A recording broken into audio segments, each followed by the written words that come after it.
Welcome back to Coffee with Yvonne, a show for creatives and entrepreneurs. I'm Yvonne Pearson, your host, and Darling, the founder. It always sounds good with nails, the founder of Pink Dollhouse Marketing. And on today's show, we're going to do another marketing magic episode because I know how much y'all love those. And we're going to dive into topics that you may have seen on your timeline that you were not aware about the marketing behind, that while you were scrolling on social media, or that ended up in your Slack, Teams, or group chat, because I know we have all of them. So for today's stories, we're going to do Issa Rae and the era of creator-built IP, how Zendaya, we've seen her grow up too. So proud of her. She's gorgeous as well. Fashion eats down, but how Zendaya is rewriting the rules of collaboration, and baby first Beyonce, the Lemonade edition. So grab your coffee and let's chat. Oh, I did that today. If you want to know what's inside of my cup, I typically keep it the same because budgets, but I use iced coffee, typically the one that's like unsweetened because I don't need all that extra sugar because I added in my creamer. And I love the Sweet Cream Creamer by Chobani. I have tried other brands, but unfortunately the cream just don't hit the same. You know, and sometimes the other like non-dairy creamers, I'm not going to go too deep into why I need a non-dairy creamer, but sometimes some non-dairy creamers don't be giving me what I need to give. So I just go ahead and go with the sweet cream. Sweet cream. Okay, in our first story, let's talk about Issa Rae and the era of creator-built IP. I got this from TikTok, aka the Clock app, but I also got more information by researching news information from Hooray Media and other media sources. So, from TikTok noted in their newsroom, and the newsroom, if you guys don't know, is where they put all like their press releases, right? A press release is essentially an announcement from a company about something. It could be about a new initiative that they're going into, like sustainability. It could be things like collaborations, which is what we're going to talk about here. And it also could be like new business ventures that they're doing underneath their umbrella to expand their portfolio. So to pull an excerpt from the source, TikTok and Hooray, which is Issa Rae's company, if you didn't know, she owns her own media company, which is very smart because it allows her to control like IP, creative projects, and also make sure that she maintains ownership over a lot of the work that she does. So TikTok and Hooray announced a trailblazing partnership to bring new exclusive microseries content to TikTok and Pine Drama. Available for free and ad-supported, the collaboration launches later this month with Screen Time produced by Hooray Digital and Issa Rae Company. Screen Time marks the first creator-led microseries from a storyteller behind some of the most diverse and culturally impactful film and television projects, bringing resonant narratives to global audiences. TikTok and Hooray will also co-develop a slate of additional microseries as part of the deal, with TikTok serving as a distribution channel. So let's get into those marketing takeaways. And if you see me looking down at my screen, it's because I bring notes to the conversation to make sure we have an engaged and informed chat. So in that first marketing takeaway about microseries becoming a scaled ad-supported content engine, TikTok positioning microseries as free, premium, and ad-supported signals a shift towards short-form platform owning their own streaming life in those ecosystems. It's not just about content, it's inventory. By expanding the microseries across not just TikTok platform and Pine Drama, the platform is now building a new category arm where storytelling and monetization are narratively integrated, giving brands a future space to buy against narrative-driven, high-engagement content. And also, too, we've seen how TV has shifted over the years, right? We've seen how it's gone from the big back TVs that you had at your grandmama house or your mama house to, you saw the birth of YouTube. YouTube, I believe, started in, I think when I was either in high school or about to go to college. So it's been around for quite a while. And you saw a shift from traditional television that you saw on the TV where everyone gathered around. Then you saw YouTube where the idea of the creator was being evolved. And YouTube was groundbreaking at the time because people were, usually making like funny videos and things like that. Then you started to see a transition where people like Issa Rae were coming up in the YouTube space through original content. Hers was Awkward Black Girl before she got her deal with HBO to develop Insecure. Then you saw it evolve again with technology being the front runner behind this evolution. And you saw things like your cell phone become smaller and smaller. With that integration of the cell phone becoming smaller and more palm size, then you saw things like smartphones become a thing with touchscreens, apps, etc. That started to build the digital spaces, especially with social media. Social media at first, again, was just a space where you could just kiki all day long, but then people saw it as a promotional tool to create content and also get their name out there in less traditional media spaces, specifically for Black and brown and inclusive creators. Where we were shut out of the traditional media space, we carved our own trail in the spaces of these digital landscapes. It was things that people had never seen before, like, again, Issa Rae with Who Rae Media, like Kev on Stage, like other creators who have come up in the digital content platforms. And now, with platforms embracing longer form content, it is a mix between long and short form. It just depends on what you like. But, embracing longer form content at first, where you had to take it back, like IGTV.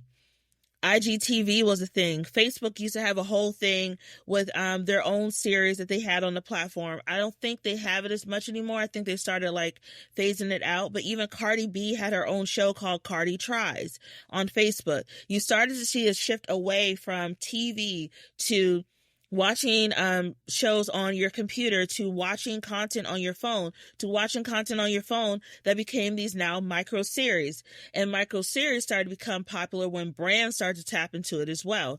Alexis Bataille, they came up with a very popular series about an Upper East Side socialite who, will wear Alexis Bataille jewelry and things like that, and became almost like a walking commercial through engaging content. And now that you see these micro series becoming popular, people's attention spans over time have become shorter and shorter for certain things. So that makes a lot of sense to do a micro drama. Short form content, you get people engaged, and then they come back for the next video.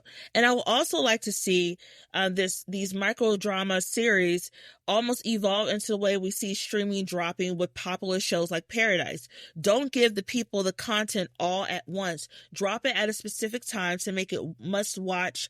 I don't know if you even could call that TV, because it's not TV on your phone. It's not television, but must watch content, I guess, on your phone, to allow for people to come at a certain time, a certain place to engage. Getting into our next marketing takeaway, let's talk about how creator-led storytelling is a new Hollywood pipeline. Bringing Issa Rae, who is an OG in this space, and Who Rae, her company, into the fold, reframes TikTok as a launch pad for culturally resonant IP. We talked about this on a previous episode, but IP means intellectual property. This strategic bet, with creators building their own communities, can incubate stories faster than traditional studios. Like I mentioned before, you have people like Issa, Kev on Stage, and others who are carving their own lane in a media space that originally did not include them in the narrative. TikTok now becomes both the development studio and the distribution channel. It collapses the entertainment value chain and gives creators unprecedented control over reach and cultural impact. And this is also great too, because we've seen ownership and the idea of who owns what change so quickly, right? At first, it was a studio would buy your product or a project, and then it would go on the major networks or whatever network. That started to change. Then you saw smaller platforms like a Tubi, places like that, who people started to make fun of at first, because Tubi was like, y'all not gonna take me seriously? Watch me cook. And Tubi started actually creating great content on their channels. They even did a special content with Kev on Stage. I think it was something called around like therapy sessions or something. But now you're seeing Tubi move into the original content lane. You see Roku doing the same thing as well. Platforms that were not originally included in the conversation because they were not huge conglomerates like a Netflix, like an HBO Max, like a Peacock, are now starting to carve their own spaces in these creator eras. And now TikTok TikTok as a platform really shook up the social media space. Instagram thought that she was the queen of them all. She thought that she was Cersei, that she would never be dethroned in the Game of Thrones or the game of streaming in terms of content platforms. And TikTok actually snuck up in those spaces and started chipping away at Instagram's influence, to the point Instagram either had to look at their own way of how they were, promoting and allowing for creatives to have the space to create content. They had to even retool some of their strategies because they were not safe anymore. And now with TikTok going into this microseries space, taking a space that Netflix has kind of like owned, they're now giving people even more on-demand content than before. In our final marketing takeaway, let's talk about feed native cinematic content is redefining premium. So screen time is designed for how audiences actually watch. And screen time means like how long you've had this phone up, how long have you been scrolling, tapping, swiping, going back and forth between apps. That means that you need to be intentional, immersed, but concise when you're trying to present content to your target audience. TikTok now is proving that premium does not require 30-minute episodes. It requires cultural fluency, strong point of view, and narrative tension delivered at the speed of the feed. This sets a new benchmark for brands. If your storytelling is a bit built for scroll behavior, it's already outdated. And that also goes into the way that algorithms are now starting to work. Instagram recently changed theirs, in which just because a video shows up on your feed doesn't mean you're going to get the count for the view. It means that now people have to actually stop and scroll and watch your content for it to count.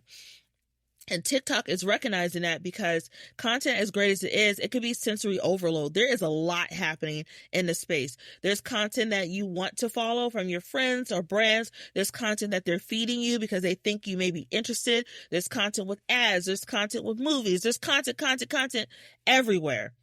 How do you get people to stop and pay attention? How are you so dynamic that you make me pay attention for even 10 seconds of my time to see what you're talking about? And that is a very hard thing to do, no matter how talented you are. And with TikTok doing this micro series will allow for people to take in how they want to take in things without it being overwhelming and too long form. In our next story, let's talk about Zendaya and how she is rewriting the rules of collaboration.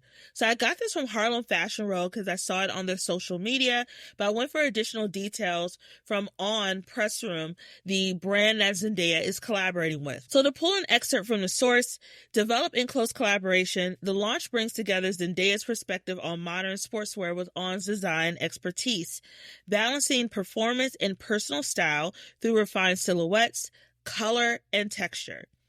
The centerpiece of the campaign is Shape of Dreams, a film directed by Spike Jonze set inside Zendaya's imagined design world, the Dream Lab. Comprising of footwear and apparel, designed to function seamlessly together, the latest offering balances Zendaya and Law Roach, who is her longtime stylist, and I will also say like mentor and friend, fashion instincts with On Swiss engineering. So let's get into those marketing takeaways. Let's first talk about how co-creation is evolving from celebrity capsule to creative direction. This isn't a typical celebrity drop. Zendaya is shaping silhouettes, textures, and a design ethos alongside On. The collaboration signals a shift from celebrity as a face to celebrity as a co-architect, giving the product cultural legitimacy and emotional depth. Consumers increasingly want to feel the collaborator's fingerprints on the work, not just see their name on the tag. And this speaks to how they just don't want someone to slap their name on something and say, I designed this. In reality, you didn't. You just use your name for IP to collect the check. But seeing people like Zendaya, who have been a fashion girly for quite a while, she, love her red bottom. I think it's a Christian Louboutin Kate shoe. She's always dressed fashionable. She's always thoughtful about her looks. Of course, that's led by Law Roach as her style architect behind a lot of her looks and designs that she wears on the red carpet. This makes sense for her to venture into the space because it's not something that's new that just popped up out of nowhere. When we look at creative collaborations, they have to make sense for your own personal brand. For example, me as a podcaster, as you know, I wear glasses a majority of the time that I'm on the show. I wear glasses darn near every single day. One, I need to. I can't see much without these glasses. It's like a 90s television. It's very hard for me to see, and genetics suck. But anyway, it would make sense for me to do a collaboration like an iBuyDirect or like a Black-owned glasses brand or something like that, because that's tied to who I am in my day-to-day. It would make sense for me to do, collaborations with things around like maybe like a handbag because I love a purse, things around like, workwear because I'm a corporate girly, things that make sense for who I am in my own personal branding and storytelling.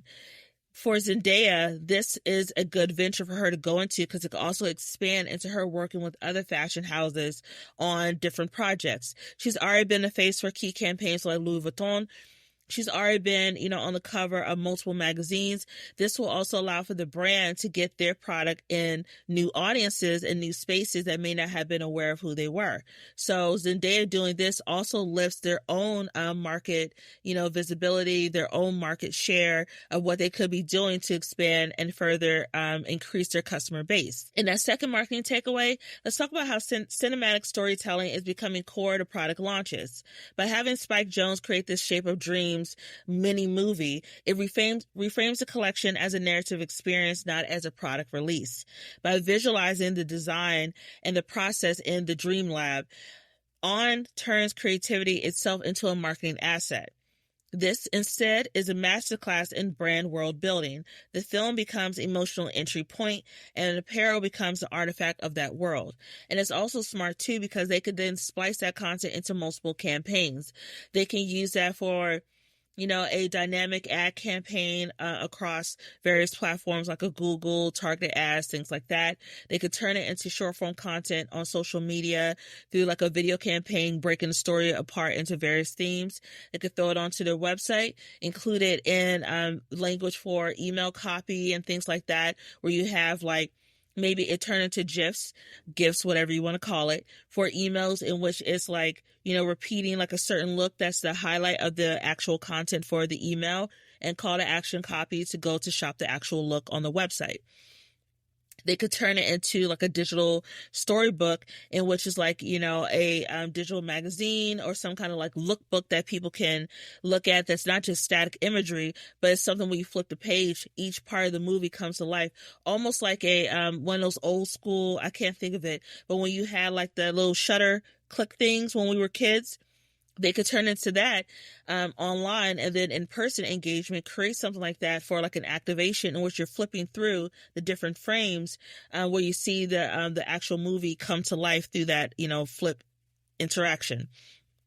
There's so many things you could do with this one piece of content, and I do believe in stretching your content out like pantyhose until you get a run, because that means you put all the life you can, you pulled all the life out of it to make sure that that content has actually gotten the value that you want for your business or what you're trying to do with your campaign. In that final marketing takeaway, let's talk about performance and style as a new luxury code. On is using this partnership to redefine what premium sportswear looks like. Engineered performance wrapped in effortless everyday style. This positions the brand squarely in the quiet luxury meets functional fashion space, a category with massive growth potential as consumers seek pieces that move with them across contexts.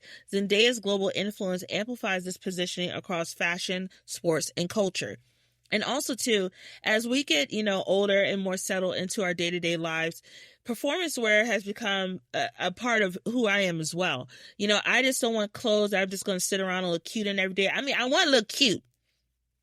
But I also want to be able to function. I want to be able to move. I want to be able to feel comfortable while still being stylish.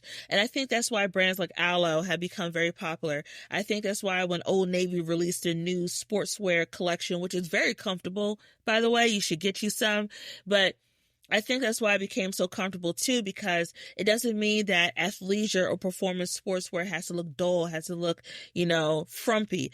And by her tapping into that market is very smart. People want to be able to be stylish, still feel like they're pulled together in a way that makes sense for their life and their day-to-day activities. Okay, in our final story, let's talk about Baby's First Beyonce, the Lemonade Edition. So I got this from Billboard. I saw it on their social media, but I went for more information on Billboard's website. Beyonce, I just like saying it like that, Beyonce. Beyonce's Lemonade is being reimagined as lullabies for the album's 10th anniversary. My God, on today. Has it been 10 years since we saw that bat? Has it been 10 years since, hold up, they don't love me like I love you. Slow down, they don't love me like I love you. Has it been 10 years since 6-inch heels? She walked down the room like nobody business. Damn. Has it been 10 years since don't hurt yourself? Who do you think I am? You ain't married to no average boy. You boy.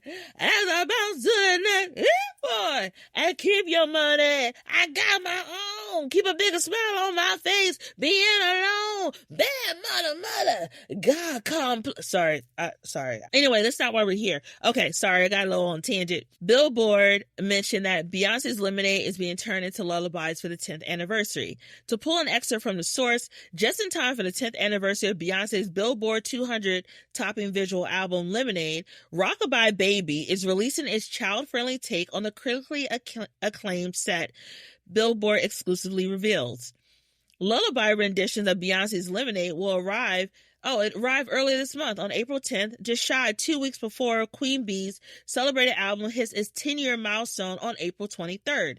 Unlike most Rockabye Baby takes, this set will be a full album reimagining of the Grammy-winning release. The version will, as with the others, featuring soothing instruments such as bells, xylophones, instead of the pop star's superstar soaring vocals. So let's get into those marketing takeaways. Let's talk about how catalog reinvention extends cultural lifestyles. Rockabye Baby transforming Lemonade into a full lullaby album is a strategic play in catalog revitalization. Instead of relying on anniversaries alone, the music industry is increasingly using reinterpretation to introduce iconic works to the next generation. In this case, literally from birth. It is a reminder that legacy IP can be endlessly recontextualized when the emotional core is strong. And also, too, let's take it back a little bit. Even thinking about when we were kids, how we were introduced to music as children. There's a reason why, our faves are our faves to this day. It's because of the influence of our parents or those who raised us. I didn't know hip hop. Don't judge me, by the way. I didn't know hip hop until I was roughly 12-ish years old, but I knew who Michael was.